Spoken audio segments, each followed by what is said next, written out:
Hello from the underground. So we're launching into a new project today. One that there are a number of trepidations surrounding that I'm kind of fearful of. Namely, chiefly the first one being that I don't speak French at all. I have almost no grasp of the dialect, even the most basic concept of it. I am going to end up botching a lot within this book. Right off the bat, apologies. Please bear in mind that it's the level of disrespect that I'm going to be committing hereafter is just one largely on my own ignorance. I don't mean to suggest anything to the point that it's not worthwhile to appreciate French culture. I would never say that. I certainly would not. Much of my favorite literature throughout history has been from France. So that's one of the reasons that is encouraging me to continue forth with this next piece, �絵𝐥𝐝 by Balzac. And if I even pronounced 𝐤𝐝 correctly, that's a miracle.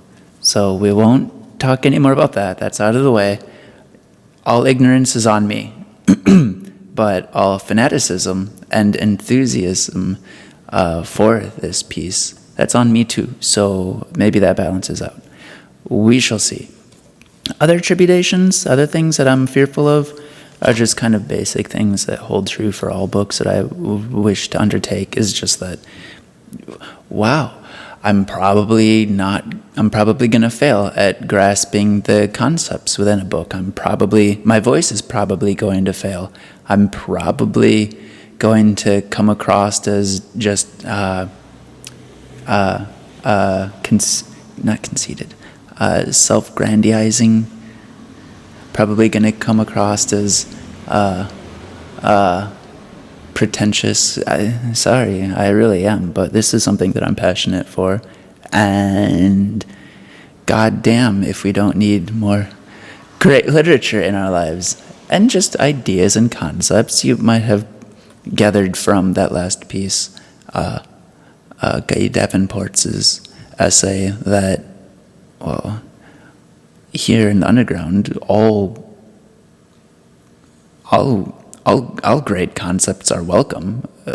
Social evolution is a passion of mine also. I think it's inescapable. So, why try to avoid it, really? Face the dog. We're part of civilization, whether or not you want to believe. Even in the underground, you can escape that. Not really. And even if you could, would you want to?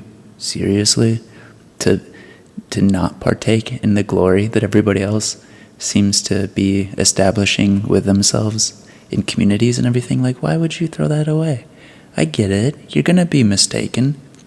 There's nobody in the world who's going to be able to grasp your finer inner motives. It's a tragedy, but it's your tragedy. It's everybody's tragedy, But for now, let's retreat back into our underground and kick off with Balzac's �絵𝐥𝐝. Chapter, the only chapter. This book doesn't have chapters. Oh, another point too, before we launch. It should be said that this being a classic, you can find many other sources online where people are reading this. But if I may dissuade you from that impulse, you might also note that there's 1,000 different translations of this book too. So perhaps this one will be original in that right, and thus granted a little bit of meaningness and purpose in this sphere of the internet. And I do take all of you to be intellectuals if you are actually interested in this to your own capacity. There's some spark within you that's crying out for great narrative, great drama, great concepts, good writing, and heroic stories. Balzac, he was so prolific, he just died. That's how I understand it. He wrote so much that his body just stopped.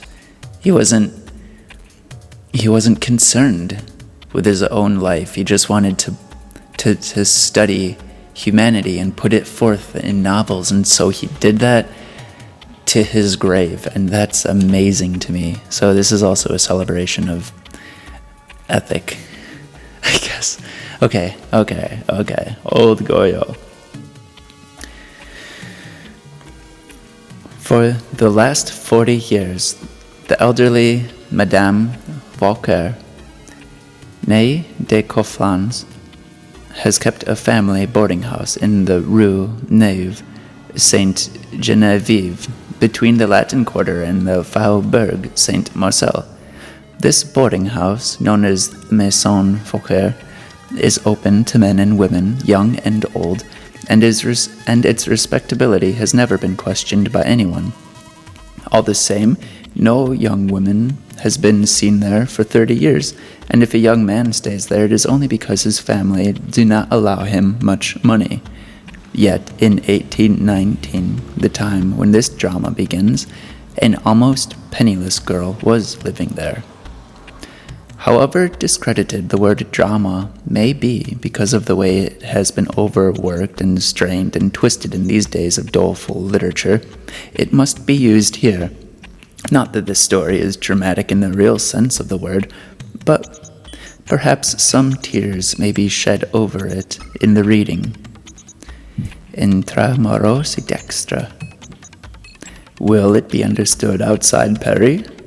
One may doubt it. Only between the heights of Montmartre and Montreuil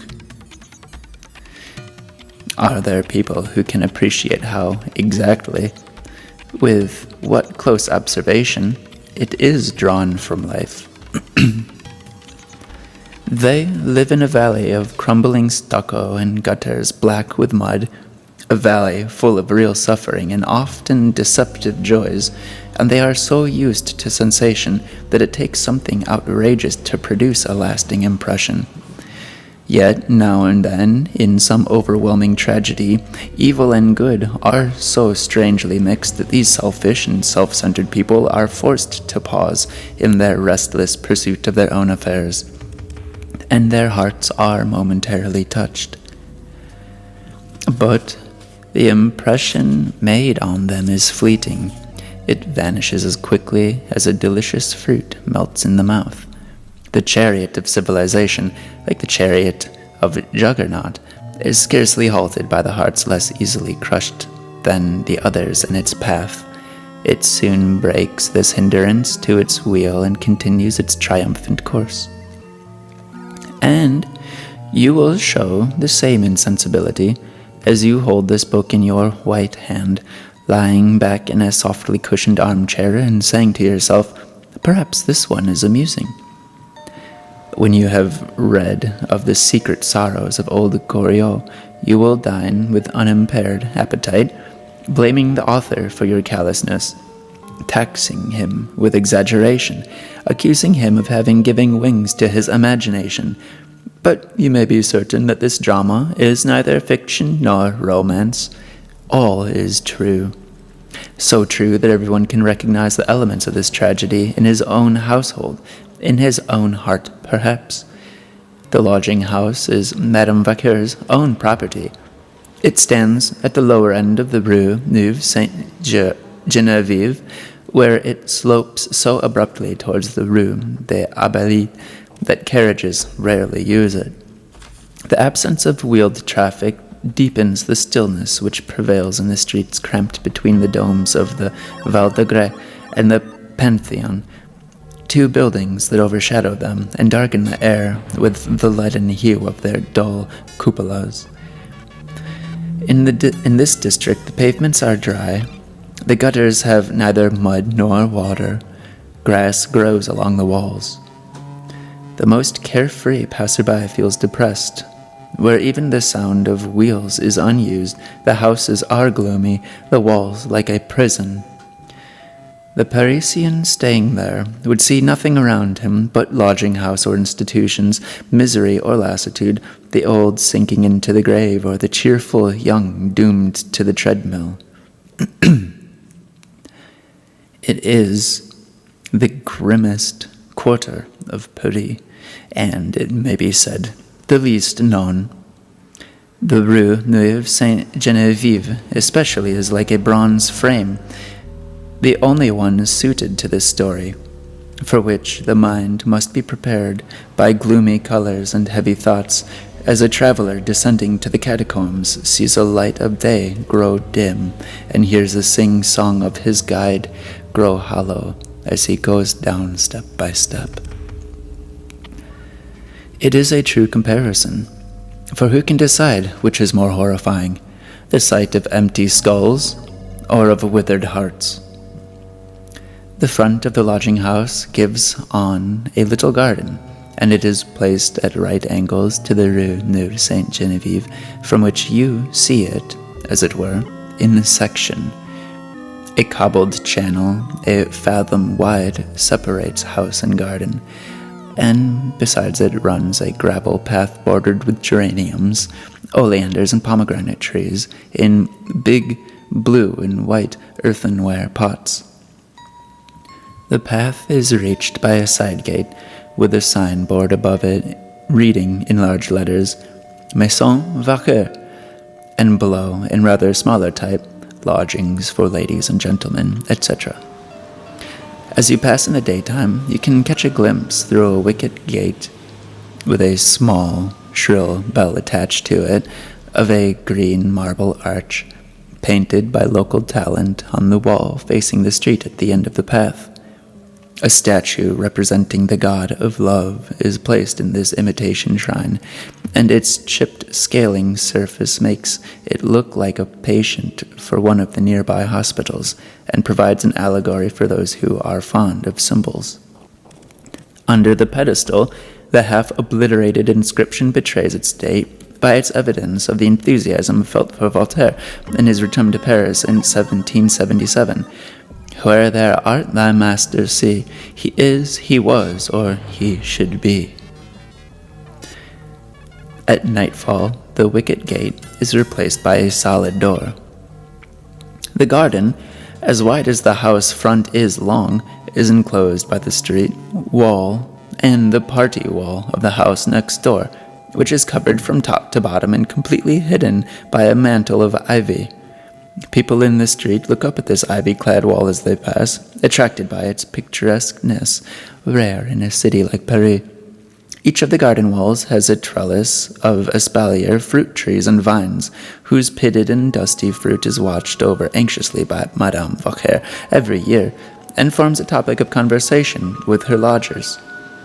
Along each wall runs a narrow path leading to a clump of lime trees, which Madame Vauquer persists in calling line trees.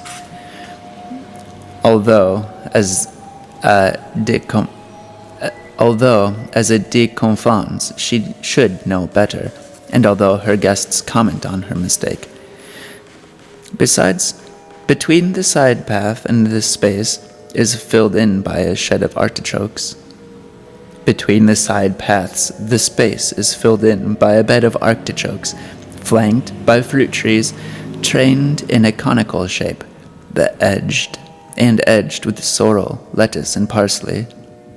Under the lime trees there is a round, green-painted table with some seats, and the lodgers who can afford coffee come to enjoy it in the dog days, even though it is hot enough to hatch out eggs there. The house itself, 3 stories high, without counting the attics, is built of hewn stone and washed with that yellow shade which gives a mean look to nearly every house in Paris.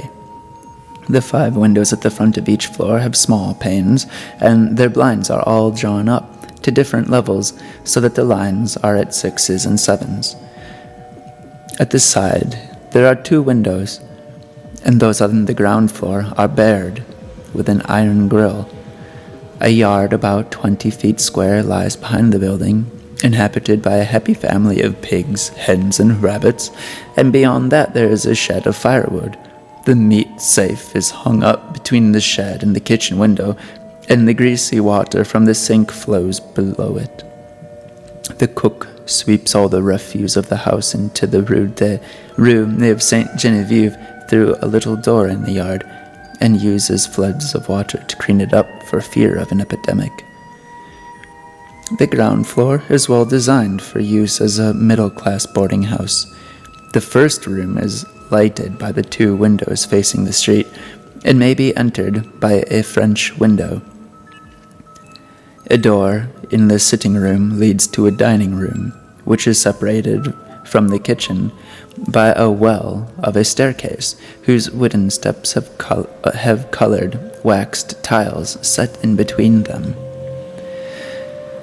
Nothing could be more depressing than the sight of this sitting room, with its various chairs upholstered in a haircloth of alternately dull and shiny stripes. In the middle, there is a round table with the top of St. Anne marble, and on it a white china tea service with its gilt decorations half worn away, the kind of tea service that is inevitably found everywhere today. The flooring of the room is uneven. Its walls are paneled to elbow level, and above that the rest of the wall is hung with a varnished paper on which the principal scene from Télémaque are depicted, with the classical characters in color. The wall space between the barred windows displays to the boarders the feast given to the sons of Ulysses by Calypso. For 40 years this picture has excited the humorous comment of the younger boarders, who imagine that they show themselves superior to their circumstances when they scoff at the meal which their poverty forces them to accept. The stone chimney-piece is adorned with 2 vases, full of faded artificial flowers imprisoned under glass shades, set on either side by a bluish marble clock in the worst possible taste. The cleanness of the hearth makes it plain that except on great occasions, no fire ever burns there. The first room exhales its odor without a name in the language. It ought to be called boarding house smell. The atmosphere has the stuffiness of rooms which are never ventilated, and a moldy odor of decay. Its dampness chills you as you breathe it, and penetrates your clothing. Smells of all the meals that have been eaten in the boarding house linger in the air. The whole place stinks of the kitchen and the scullery, and it has in addition the reek characteristics of all refuges of the unfortunate. If some way were known to measure the nauseating elements breathed out by every lodger, young or old, into the air, which is infected by his catarrh or other ailments, it might then be possible to describe their smell adequately. Yet, in spite of these stale horrors, you would find this sitting room as elegant and as perfumed as the boudoir if you compared it with the dining room next door. The paneled walls of that room were once painted in a color unrecognizable today. This paint forms a background on which successive layers of dirt have traced fantastic figures. Sticky sideboards lined the room and are covered with a collection of chipped, stained decanters, discs of metal with a silk-like sheen, piles of plates of thick blue bordered earthenware manufactured in Tonhai. The food-stained or wine-spattered table napkins of the boarders are kept in numbered pigeonholes in a box standing in a corner. The indestructible furniture which every other household throws out find its way to the lodging house, for the same reason that the human wreckage of civilization drifts to hospitals for the incurable. In this room you would find a barometer with a monk who appears when it is wet,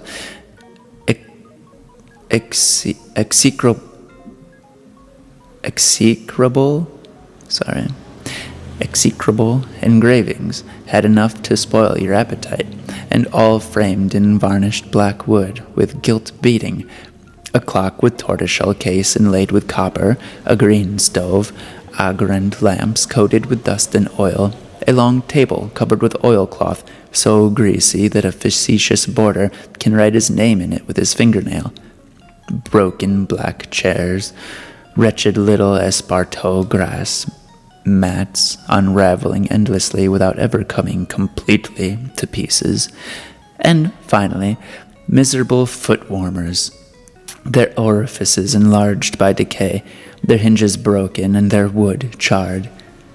This furniture is all old, cracked, decaying, shaky, worm-eaten, decrepit, rickety, ramshackle, and on its last legs.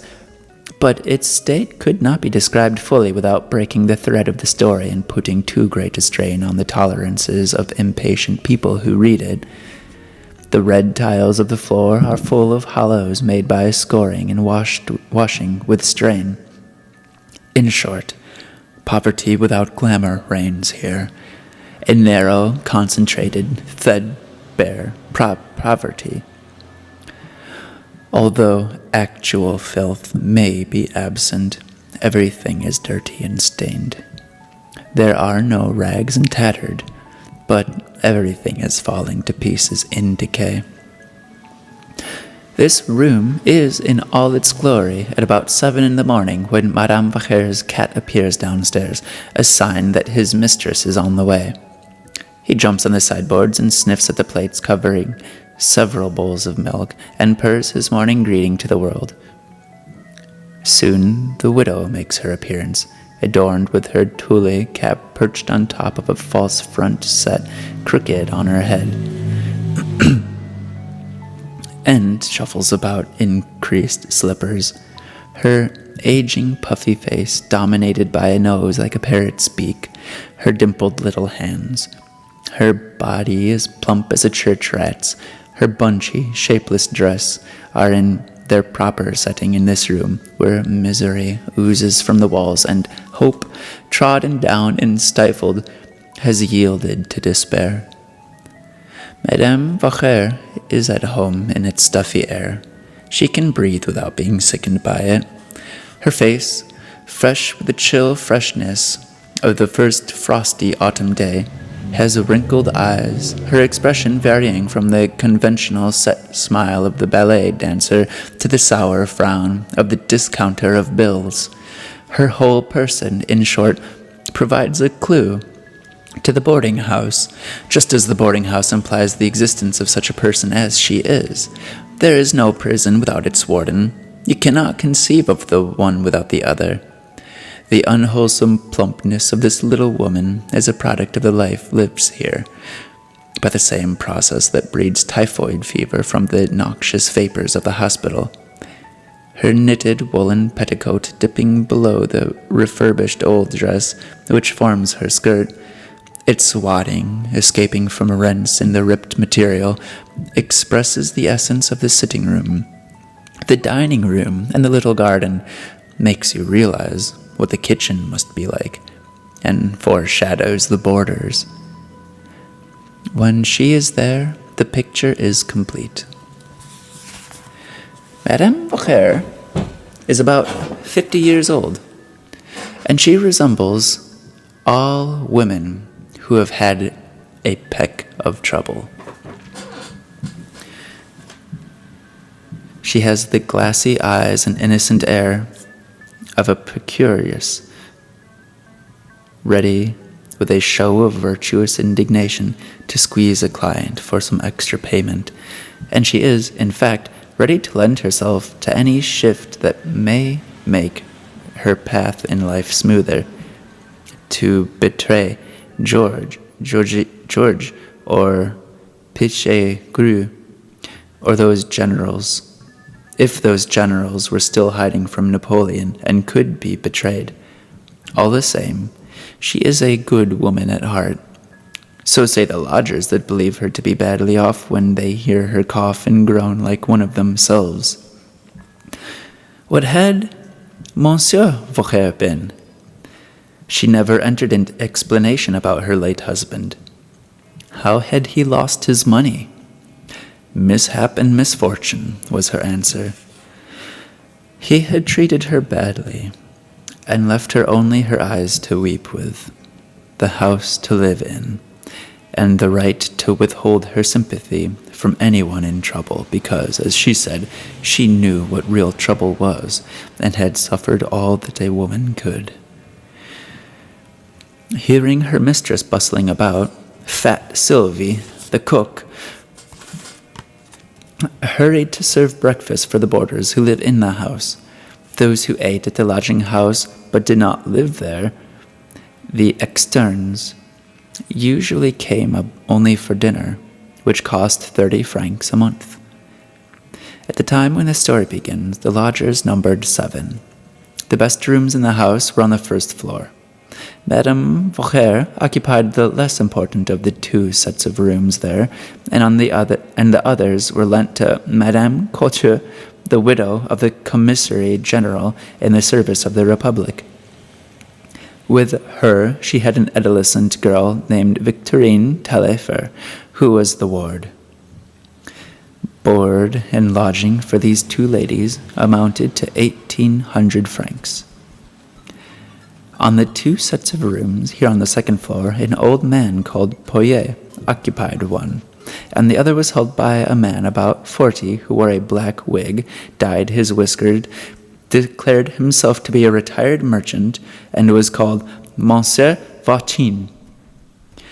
2 of the 4 rooms on the 3rd floor were also let, one to an elderly spinster named Mademoiselle 𝐎𝐿𝐵𝐿, and the other to a retired manufacturer of vermicelli, Italian pastes and starch, familiarly known, without protest, as Old Goriard.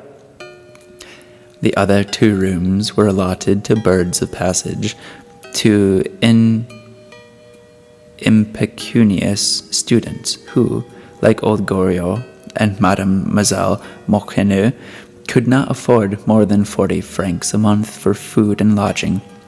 But Madame 𝐎𝐥𝐝 cared very little to have lodgers of that sort, and took them only when she could not find any better. They ate too much bread. At this time, one of these rooms was rented by a young man who had come to Paris from the neighborhood of Angoulême, to study law. The other members of his family, which was a large one, were pinching and scraping in order to be able to send him 1,200 francs a year. Eugène de Rastignac, as he was called, was one of those young men whose noses are set to the grindstone by poverty, who understand very early in life the hopes their parents had placed in them, and carefully lay the foundations of a great career. From the beginning, they planned their studies as means to an end, adopting them in advance to the probable turn of events in the future, so that they may be the first to squeeze a profit from social changes. But for his observant curiosity and the adroitness from which he contrived to introduce himself into the salons of Paris, the story would not possess the color of reality. It undoubtedly owes its truth to his alert mind and to his desire to fathom the mysteries of the appalling state of affairs, which was being as carefully concealed by the victim as by those responsible for it. Above the 3rd floor was a loft for drying laundry, and 2 attic rooms where the boots, Christophe and fat Sylvie, the cook, slept.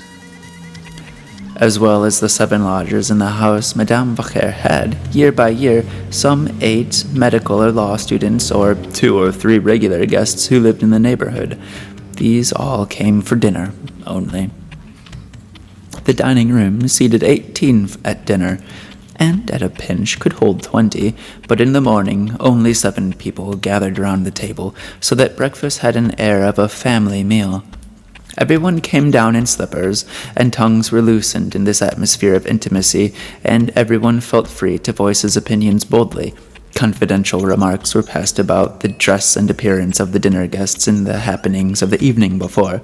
These 7 boarders were Madame 𝐎𝐥𝐝's spoiled children, and she distributed her attentions and favors among them with an astronomer's precision according to the sum of money each paid. Chance had brought these persons together, but one consideration influenced them all. The 2 tenants of the 2nd floor paid only 72 francs a month. Only in the Faubourg Saint-Marcel, between La Bourre and La Salpêtrière are such prices to be found, and Madame Couture was the only one in Madame 𝐎𝐴's house who did not take advantage of them, which makes it clear that excepting her, these boarders must be bearing the weight of a more or less manifest poverty. Moreover, the depressing spectacle the interior of the house presented was matched by the clothing of its inmates, who were every bit as dilapidated. The men wore coats whose original color was unimaginable, shoes like those left abandoned in the gutters in smart districts, frayed linen, clothes which were only a shadow of their former selves. The women had old-fashioned dresses, dyed and faded and redyed again, darned old lace, gloves shiny with long use, collars which were always discolored, and frills frayed at the edges. But although their clothes were of such a kind, they nearly all possessed solidly built bodies, constitutions which had withstood the storms of life. Although their cold, hard faces were worn, like those on coins withdrawn from circulation, their withered mouths were armed with avid teeth. These lodgers made one feel the aura shed by dramas over and done with, or still being acted, not the kind of drama played behind the footlightings in front of painted canvas, but living dramas acted in silence, icy dramas which seared the heart, on which no curtain is rung down. Over her tired eyes, Mademoiselle Macheneux, the elderly gentlewoman, wore a dirty green taffeta shade bound with iron wire, which would have frightened the angel of pity away. Her shawl, with its scanty, drooping fringe, seemed to cover a skeleton, so angular was her body. What acid had consumed the feminine curves of this creature? She must once have been very pretty and well-formed. Was it vice, grief, greed? Had she loved too well? Had she been a dealer of second-hand clothing, or simply a courtesan? Was she expiating the triumphs of a flaunting youth when the world had run after her to offer pleasure by an old age shunned by the passer-by? Her blank look chilled the blood. Her shrunken face seemed a threat. Her voice had the shrill note of a grasshopper, chirping in its thicket at the approaching of winter. She said that she had taken care of an old gentleman suffering from catarrh of the bladder, and neglected by his children, who believed him to be penniless. The old man had left her a life annuity of 1,000 francs. Her heirs periodically disputed this legacy, and she had no defense against their slanders. Although the play of passions had ravaged her face, a certain fairness and fineness of texture allowed one to suppose that her body still retained some vestiges of beauty. Monsieur Poiriot was a kind of automaton. He was to be seen moving like a grey chateau along one of the pathways at the Jardin des Plantes, a limp old cap on his head, his stick with the yellow ivory knob barely held in his fingertips. The crumpled skirts of his frock coat floating wide, revealing breeches much too big for his shrunken thighs.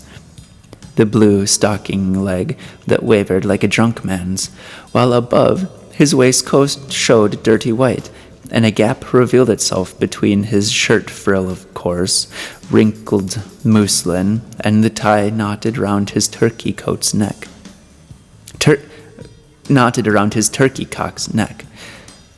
At sight of him, many people wondered if his outlandish apparition belonged to the bold race of the sons of 𝐎𝐥𝐵, who flutter in the sun of the Boulevard Italien. What toil could have shriveled him so? What passions had darkened his bulbous face, which would have seemed too exaggerated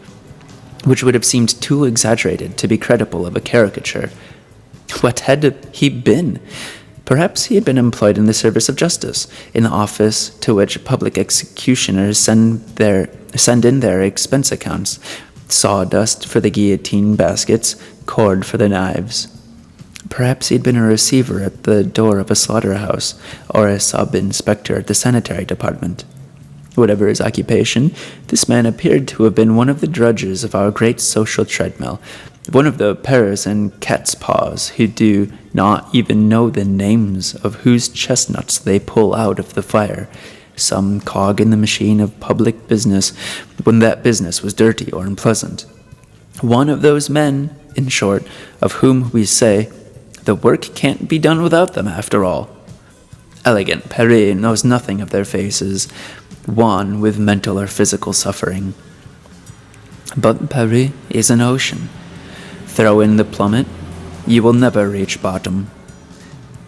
Survey it, describe it.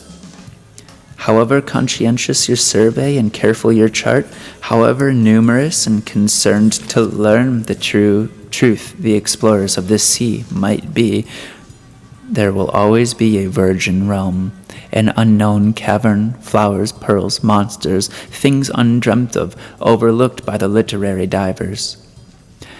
The Maison Vauquer is one of those strange monstrosities. Two figures formed a striking contrast with the rest of the lodgers and guests of the boarding house. Although Victorine Taillefer had an unhealthy pallor of young consumption, and was a part of this picture with its background of common suffering by reason of the habitual sadness, a troubled face, a drooping and fragile air, yet her face and voice were young, her movements active. In her youthful misfortune, she was like a young shrub with its leaves turning yellow, when newly transplanted to an adverse soil.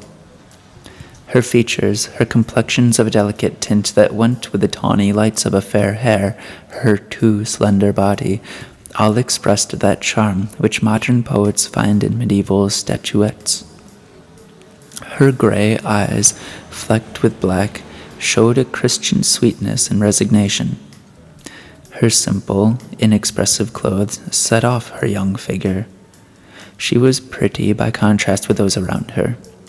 If she had been happy, she would have been enchanting, for happiness makes women's poetry, and style and fashion are just the powders on their skins.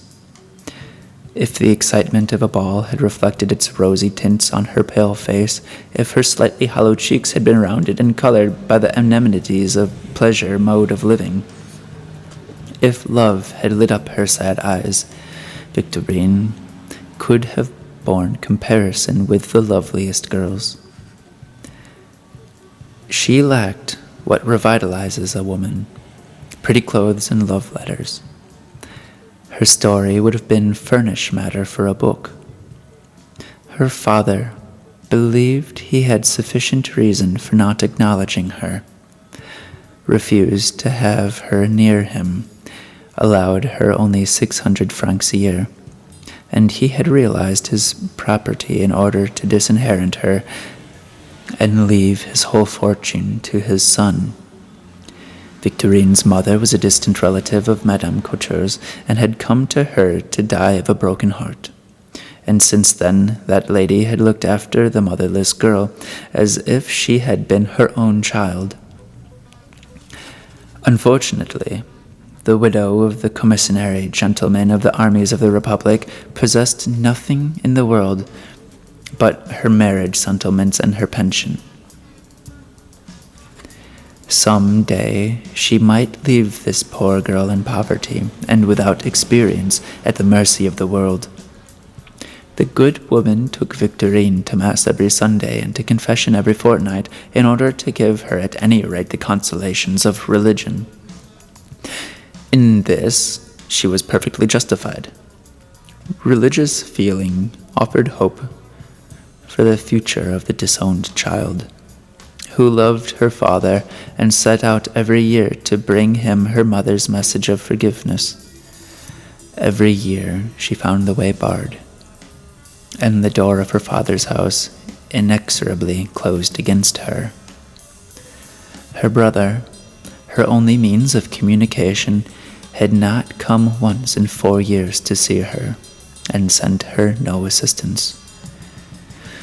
She prayed to God to unseal her father's eyes and soften her brother's heart, and prayed for them without accusing them. Madame 𝐎𝐥𝐝 and Madame 𝐆𝐿𝐴 could not find words enough in the dictionary of abuse to qualify the millionaire's barbarous conduct. When they heaped execrations on the infamous father, gentle words were heard from Victorine, which sounded like the moan of the wounded dove, whose cries of pain is still in the voice of love. 𝐎𝐥𝐿𝐵 𝐆𝐨𝐫𝐢𝐨𝐭 had a typically southern face, a fair complexion, black hair and blue eyes. In his appearance, manners, and habitual bearing, it is easy to see the son of a noble family, who had been educated first of all in the tradition of good sense. Good taste. In the tradition of good taste. Though he practices economy in his dress and wore out the best clothes of 1 year on ordinary occasions the next, he was able, nevertheless, to go out sometimes dressed like an elegant young man. He usually wore an old coat, a shabby waistcoat, with breeches to correspond, the student's wretched, tired, black, badly knotted tie, and boots that had been resoled. Between these two persons and the others, Vautrin, the man of 40 with the dyed whiskers, stood midway. He was the kind of man people call a jolly fellow. He had broad shoulders, well-developed chest, muscular arms, and heavy square hands with a vigorous growth of fiery red hair on the fingers. His prematurely wrinkled face showed signs of a harshness which was contradicted by an affably easy manner. His bass voice was by no means unpleasant, and his great jovial laughs seemed in keeping with it. He was obliged and genial. If a lock stuck, as soon had it taken to pieces, mended. If a lock stuck, he soon had it taken to pieces, mended, oiled, filed, and put together again, with the remark, "It's all in my line." Nothing seemed to be out of his province, moreover. He knew all about ships, the sea, France, foreign parts, business, men, events, the law, great houses, and prisons. If anyone grumbled unduly, he would immediately offer his service. He had several times lent money to Madame 𝐆𝐿𝐴 and to some of the lodgers, but those he obliged would rather have died than failed to repay him, because of a certain look of his, penetrating and full of determination, which inspired fear in spite of his good-humored air. The very way in which he spat showed an imperturbable sang-froid which proclaimed him to be a man who would not stick at committing a crime if it offered a way out of a dubious position. His eyes, like a stern judge's, seemed to pierce to the heart of all questions, to probe all consciousness and examine every feeling. He was in the habit of going out after breakfast, returning for dinner, disappearing for the whole evening, and letting himself in about midnight with a latchkey which Madame 𝐆𝐿𝐴 had entrusted to him. He was the only lodger to enjoy this mark of favor. But he was on the best of terms with the widow, calling her Ma and putting his arm around her waist. She did not fully appreciate this flattering attention. The good woman thought it was still an easy thing to do, while only Vitrin had arms long enough to encircle her unwieldy circumference. It was characteristic of him to pay extravagantly 15 francs a month of the coffee with a dash of brandy which he took after dinner. People less superficial than these young men caught up in the whirl of Parisian life, or these old men indifferent to everything which did not touch them directly, would not have been content with the dubious impressions which Vautrin made on them. He knew or guessed the affairs of those around him, while no one could penetrate his thoughts or discover his occupations. Although he had thrown his manifest good nature, his constant willingness to oblige, and his jocularity like a barrier between the others and himself, he often let them catch glimpses through it on terrifying depths of his character. He often appeared to delight in scoffing at the law, at lashing society, and proving its inconsistency in an outburst of invective worthy of Juvenal, which seemed to show that he had some grudge against the state, and had in the background of his life a carefully buried secret. Mademoiselle Taillefer divided her stolen glances and her secret thoughts between this man of 40 and the young student, attracted, perhaps unconsciously, by the vigor of the one and the beauty of the other, but neither of them seemed to think of her. Although any day chance might bring change her position and make her wealthy and a desirable match. Not one of these people, moreover, took the trouble to find out if the tales of misfortune told by the others were true or fictitious. They all felt for each other an indifference mingled with suspicion, which was the result of their position relative to one another. They knew themselves powerless to relieve their neighbors' troubles, and in taking them over, they had all exhausted their capacity for sympathy. Like long married couples, they no longer had anything to say to one another. There remained no relation between them now other than that made by the superficial contracts of life, the friction of unoiled machinery. They would all walk straight past a blind man in the street without a glance, or listen unmoved to the tale of disaster, and would see in death only a solution of a problem of misery, which in their own suffering made them callous to the most terrible sufferings of others. The happiest of these desolate souls was Madame 𝐎𝐥𝐝, who reigned over this unofficial asylum.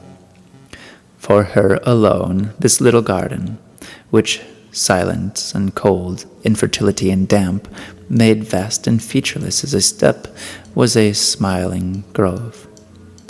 For her alone, this dark, depressing house, which smelt of the verdigris of the countering houses, was full of delight. These prison cells belonged to her. She felt these convictions.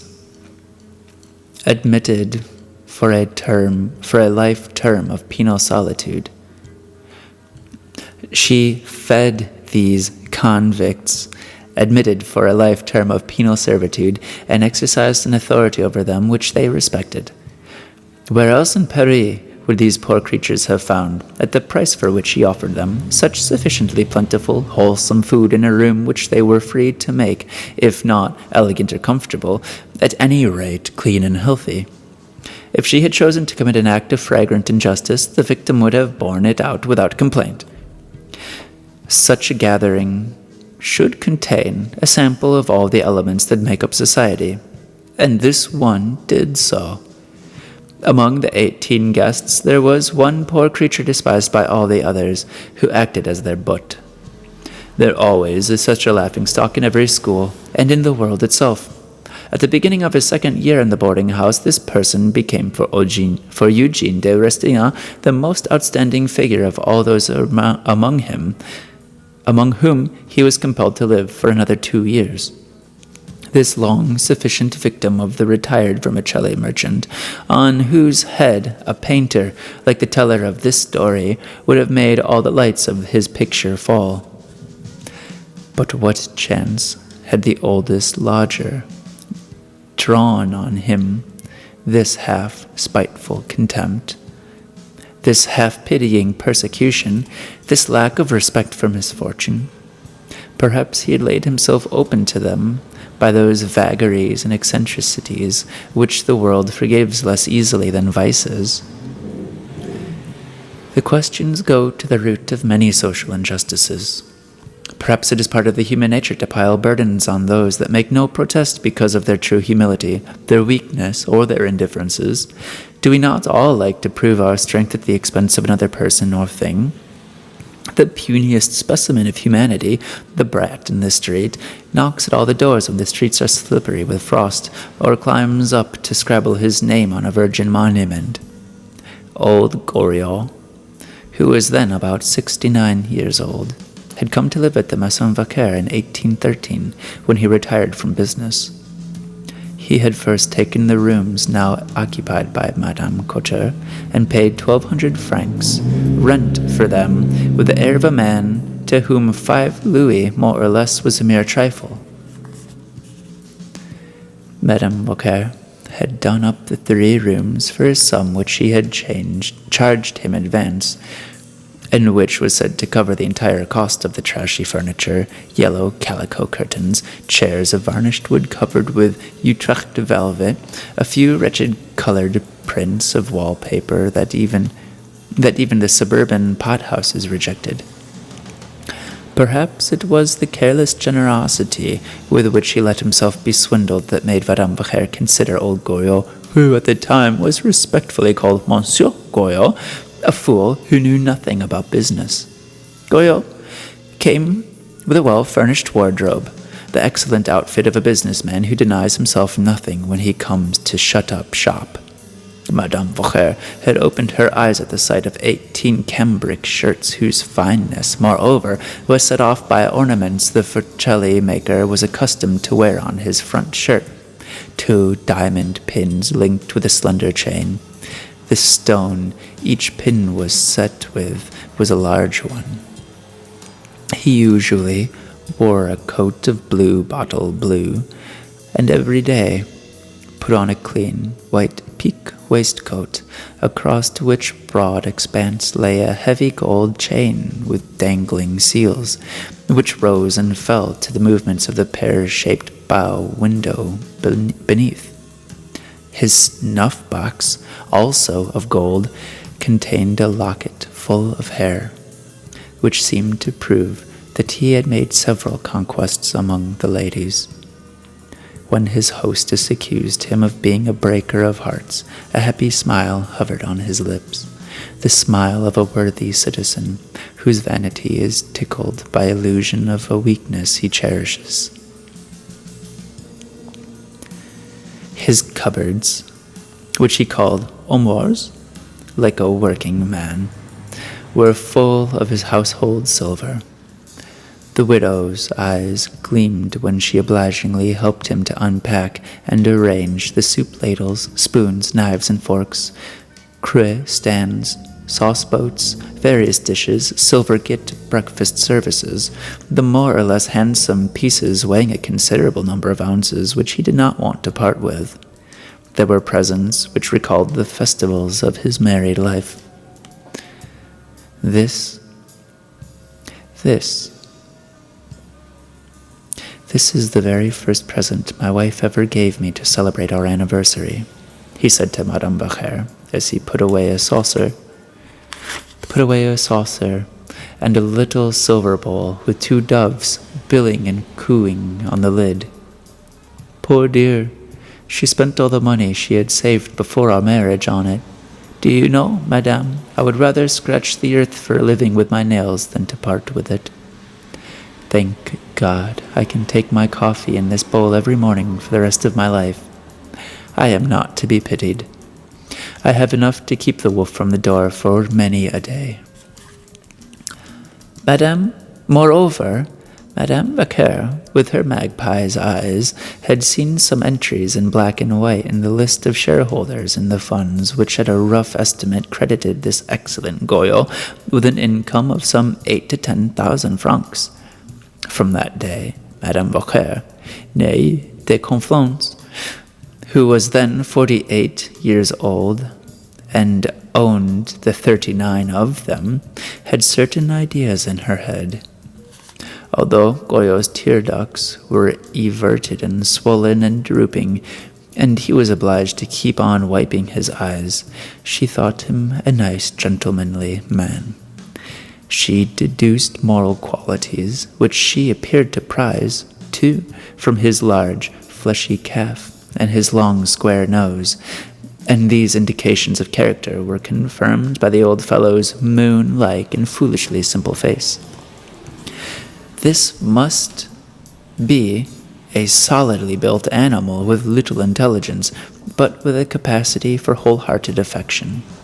His hair, which the hairdresser of the École Polytechnique came to powder every morning, was brushing into pigeon's wings, and lay in 5 points on his low forehead, framing his face becomingly. Although a little uncouth, he was so spick and span. He took his snuff so luxuriously, inhaled it with such an air of certainty that, always having a snuff-box full of makhube, that Madame 𝐎𝐴 went to her bed in the evening of the day that saw him installed in her house. Again, that Madame 𝐎𝐴 went to her bed in the evening of the day that saw him installed in her house, roasting like a partridge under its bacon by a fire that desired to desert 𝐴𝐺𝐼's shroud and be born again as a 𝐵𝐺𝐼.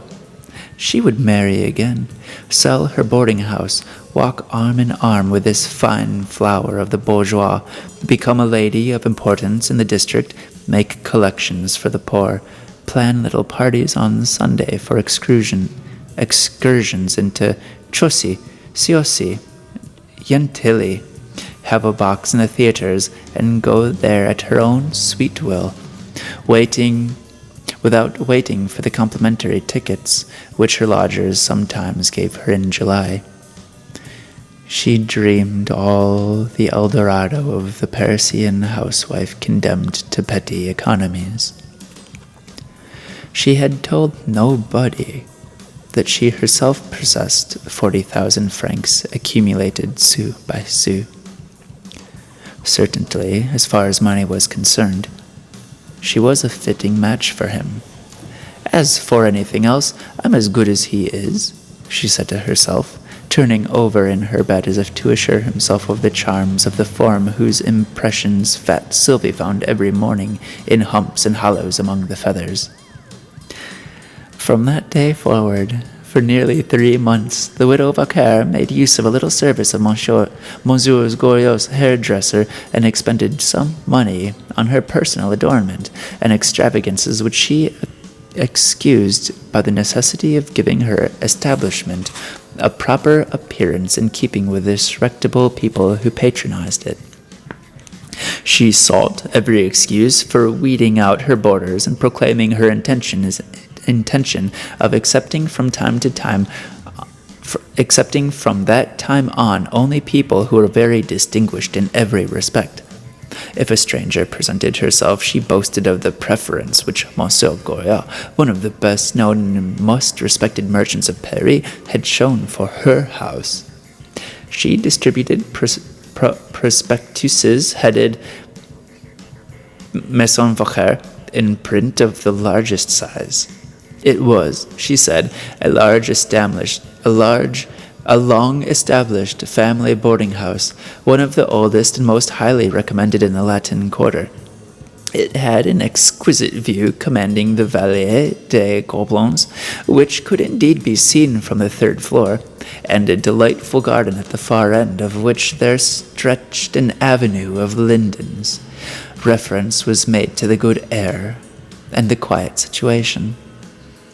This prospectus brought her, Madame la Comtesse de la 𝐎𝐥𝐝, a widow of 36, who was waiting for the winding up of her husband's estate and the allocations to her of a pension which was her due as the wife of a general who had died on the field of battle. Madame 𝐎𝐥𝐝 now looked to the table, lighted a fire in the sitting room daily for nearly 6 months, and gave so much substance to the promises of her prospectus as to make inroads in her purse. The Countess told her, too, calling her my dear friend, that she would get 2 new boarders for her, the Baron de Vaumelhand and the widow of the Colonel, le Comte �𝐵𝐥𝐝. These were 2 of her friends, who were just about to leave a boarding house in the Marais, much more expensive than the Maison 𝐎𝐿𝐴. These ladies would be very comfortably off, moreover, when the War Office had finished its formalities. But, as she said, government departments never do come to an end of their red tape. The 2 widows used to go together after their dinner to Madame 𝐎𝐿𝐴's room and enjoy a cozy little chat as they drank currant wine and ate delicacy reserved for the pleasure of the mistress of the house. Madame de la 𝐴𝐵𝐿𝐴 cordially approved of her hostess's idea about Goriot. She said the scheme was an excellent notion, and declared that for the matter she had guessed it from the very first day. In her opinion, Goriot was a model man. "Ah, my dear lady, such a well-preserved man, as sound as my eye," answered the widow. "He's a man who could still make a wife very happy." The Comtesse was good enough to make some remarks to Madame 𝐎𝐿𝐴 about her dress, which was not in keeping with her aspirations. "We must put you on a war footing," she told her. After a good deal of serious consideration, the 2 widows went together to the Palais Royal, where they bought a feathered hat and a cap in the Galeries des Beaux. Let's break off just for a second. Ruin the immersion. I'm really sorry, but last apology.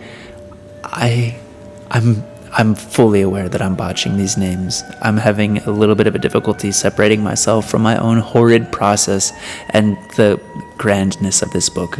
Allow me to try, but please allow me to apologize. I am not ruining these names for the sake of slander. I just simply don't know better. So, for the last time, please accept my apologies. I'm just going to muster all my dog-headedness and charge into these difficult words as best as I can, and I hope that you'll please bear with me. Okay. No more apologies. I will continue to do my utmost never to break immersion again.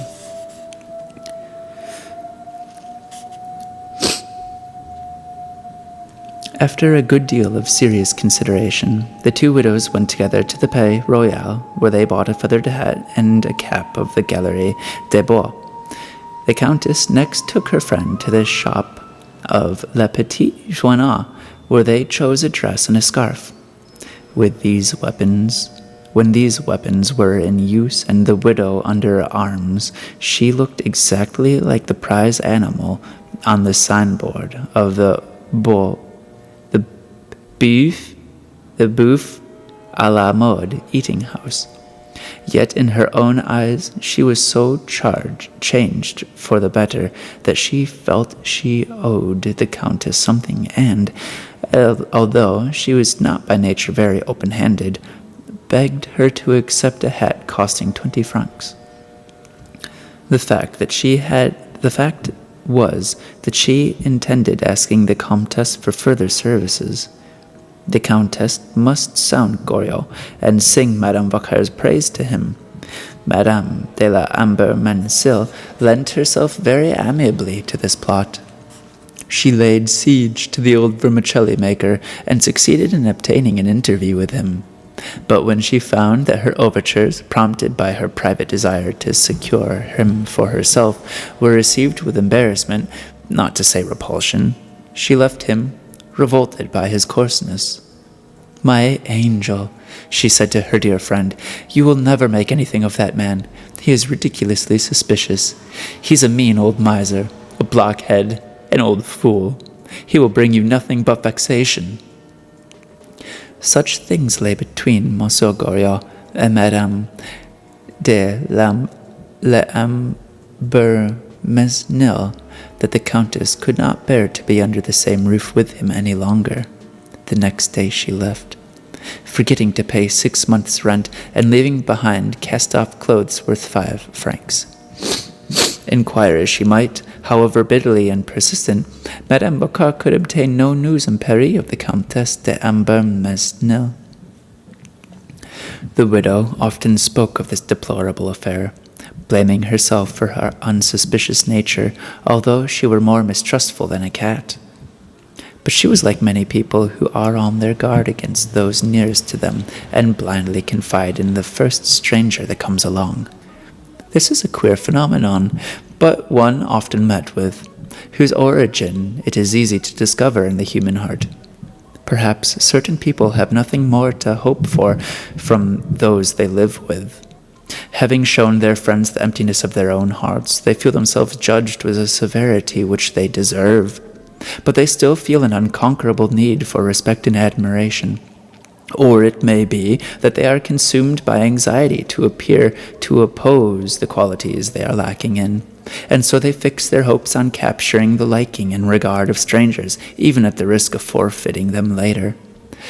Again, there are other individuals who are born mercenary, who will do no kindness to their friends or relatives because those people have a claim upon them. While, if they render a service to strangers, they gain in self-esteem. The closer their friends are to them, the less they like them, and the wider their circle of acquaintances, the more obliging they are to the members of its remoter fringes. Madame 𝐎𝐿𝐴𝐻 had no doubt something in common with both these types, both essentially mean, false, and detestable. "If I had been here then," Vautrin used to say at the end of a story, "that bother would never have happened. I would soon have torn the mask off that joker. I know those people by their fizz." Like all narrow-minded persons, Madame 𝐎𝐿𝐴𝐻 was unaccustomed to consider why events happened. She concentrated her attention on the events themselves. It was her way to throw the responsibility from her own mistakes on others. When she incurred this loss, she regarded the honest vermicelli maker as the cause and origin of her misfortune, and began then, as she put it, to lose her illusions about him. When she realized the uselessness of her blandishments and that the money she had spent on her adornments had been thrown away, she was not slow to guess the reason. She realized then that her lodger had already, according to her expression, some other attraction.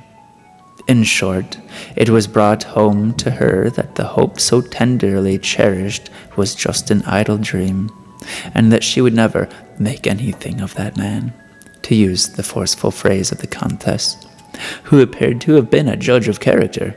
Of necessity, she went further in aversion than she had gone in love, for her hatred was not in proportion to her love, but to a disproportionate hope. Though the human heart may have to pause for rest when climbing the heights of affection, it rarely stops on the slippery slope of hatred. When Monsieur Goriot was her lodger, and so the widow was obliged to smother the explosions of her wounded pride, stifle the signs which the Disappointment cost her swallow her desire for revenge, like a monk plagued by his prior. Petty minds find vent for their feelings, benevolent or the reverse, in innumerable petty deeds. The widow sent her feminine malice to work to devise covert ways of persecuting her victim. She began by cutting off the additional delicacies she had introduced to her table. No more gherkins, no more anchovies. They're a regular take-in, she said to Sylvie one morning, and she returned to her old bill of fare. Monsieur Goriot was a frugal man. The parsimony which people who have to make their own way in the world are obliged to practice had become a habit with him. Soup, boiled beef, a dish of vegetables had been and would always be his chosen dinner. So it was very difficult for Madame 𝐎𝐥𝐝 to vex her lodger when she could not cross his tastes in anything. Despairing of ever showing her hostility to this unassailable man, she set herself to belittle and discredit him, and so induced her lodgers to share her aversion of Goriot, and made them the instruments of her revenge, which they carried out unwittingly by way of amusing themselves. Towards the end of the first year of the widow's distrust in Goriot had risen to such a pitch that she asked herself why this wealthy merchant, owing an income of 7,000 or 8,000 livres, a magnificent collection of silver, and jewels as fine as those of a kept woman, should live in her house and pay her a rent so disproportionately small. During the greater part of the first year, Goriot had often dined out once or twice a week. Then he began to do so less and less frequently, until at last he had dinner in town not more often than twice a month.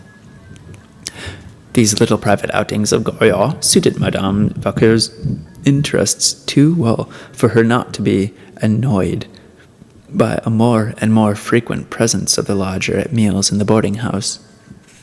The change in his habits was attributed by his hostess not so much to a gradual diminution of his income as to a desire to vex her, for it is one of the most detestable habits of Lilliputian minds to suppose that others are equally petty.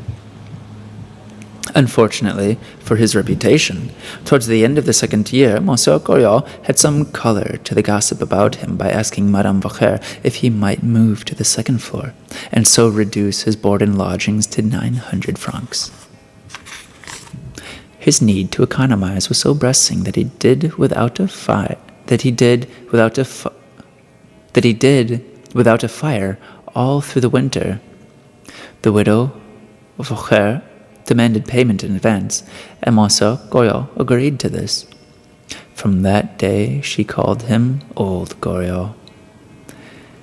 It was for anyone to guess the cause of this decline and downfall, but it was difficult to investigate. As the sham countess had said, Old Goriot was a secretive old devil and kept his mouth shut. According to the logic of empty-headed people, who are all indiscreet because they have no thoughts worth keeping to themselves, those who do not talk about their business must have good, or rather bad, reasons for it. So the merchant formerly thought so distinguished was now called a scoundrel. The gallant beau was an old scamp. Opinion about him varied. Sometimes, according to Vautrin, who came to live in the boarding-house about this time, Old Goriot was a man who went to the stock exchange and stagged, as they call it picturesquely in financial circles, having previously ruined himself by speculation. Sometimes he was held to be one of those minor gamblers who try their luck every evening in the hope of winning about 10 francs. Sometimes they decided he was a spy, employed by the Home Office, but Vautrin did not think him sharp enough to be one of that crew. Other theories were that he was a miser who lent money for short terms at enormous rates, or a man who lived by selling lottery tickets. In their eyes, he was the essence of the mysterious underworld, the product of vice and shame and weakness. Yet, however disgraceful his life might be, the repulsion they felt was not so strong as to compel them to have him evicted. After all, he paid his rent. Then he had his uses too, as someone to snap at if they felt irritable, or to try their wit on if they were in a good temper. The theory which seemed most likely, and which was generally adopted, was Madame 𝐎𝐥𝐝's. According to her, this man, whom she had thought so well preserved, as sound as her eye, who might have made any woman happy as his wife, was a libertine with strange tastes. These are the facts upon which she based her slanders. Some months after the departure of that catastrophic countess, who had been smart enough to live for 6 months at her expense, the widow had heard one morning on the stairs, while she was still in bed, the rustle of a silk dress, and the light step of a young and attractive woman who was slipping into Goriot's room, whose door stood conspiratorially ajar. Fat Sylvie came at once to tell her mistress that a girl too pretty to be good, dressed as fine as a goddess, wearing laced prunella boots without a speck of mud on them, had slid like an eel out of the street into the kitchen and asked for Monsieur Goriot's room. Madame 𝐎𝐥𝐝 and her cook set themselves to listen and overheard several words affectionately spoken during this visit, which lasted for a considerable time. When Monsieur Goriot came out with his lady, Fat Sylvie immediately seized her basket and pretended she was going to the market in order to follow the loving pair. "Oh, madame," she said to her mistress when she returned, "Monsieur Goriot must have the devil's own money bag, all the same, to keep them in such style. Only fancy! There was a splendid carriage waiting at the corner of the Estrade, and she got into it." During dinner that evening, Madame 𝐎𝐥𝐝 went to the window and drew a curtain for Goriot's benefit, as the sun was shining in his eyes. "You are pursued by beauty, Monsieur Goriot. Even the sun seeks you out," she said, alluding to the visit he had received. "Well, bless me, you have good taste. She was very pretty." "That was my daughter," he said with a kind of pride into which the boarders read the fatuous desire of an old man to save his face. A month after the visit, Monsieur Goriot received another. His daughter, who had come the first time in a morning dress, came this time after dinner and dressed to go out. The boarders who were sitting talking in the dining room could see that she was a pretty, slender, blonde, graceful, and much too distinguished looking to be the daughter of an old man like Goriot. "That makes 2 of them," said Fat Sylvie, who did not recognize her. Some days later, another girl, a tall and shapely brunette with dark hair and a lively eye, asked to see Monsieur Goriot. "That's 3, said Sylvie. The second girl, who had also come to see her father in the morning the first time, came again a few days afterwards in a carriage dressed for a ball. 4 of them, said Madame 𝐎𝐿𝐴 and Fat Sylvie, who found no trace of the simply dressed girls they had seen before in this fine lady. Goriot was still paying 1,200 francs at this time, and Madame 𝐎𝐿𝐴 thought it quite natural that a rich man should have 4 or 5 mistresses. She even thought him very clever to pass them off as his daughters. She did not take exception to his inviting them to the Maison 𝐎𝐿𝐴, but seeing that these visits explained her lodger's indifferences to her, from the beginning of the second year she went so far as to speak of him as a disgusting old man, and when at length Goriot was paying her no more than 900 francs, she asked him very insolently one day, as she saw him show out one of these ladies, what he took her house to be. Old Goriot replied that the lady was his elder daughter. You've 3 dozens of these daughters, have you? Said Madame 𝐎𝐿𝐴 disagreeably. I have only 2, the lodger answered, with the meekness of a ruined man who has reached a point of submission to all the humiliations that poverty heaps on him.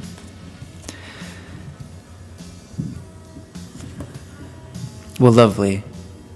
There is our introduction to Balzac's 𝐎𝐥𝐥𝐝. We know a little bit of the man, and of all of the ways that we might suspect him of being any number of possible creatures. Please believe me when I say that this book is absolutely worth investing your heart into. If you're not convinced anyways, I will gladly be the first to say. Anyways, we'll continue perhaps tomorrow. Well, goodbye.